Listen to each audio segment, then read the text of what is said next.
God gave His own beloved Son in your behalf.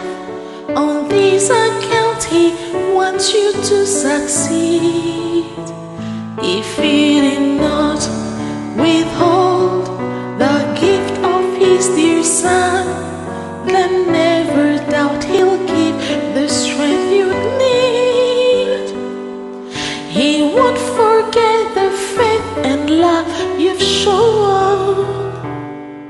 He will not fail to care for all His own. With Jesus' blood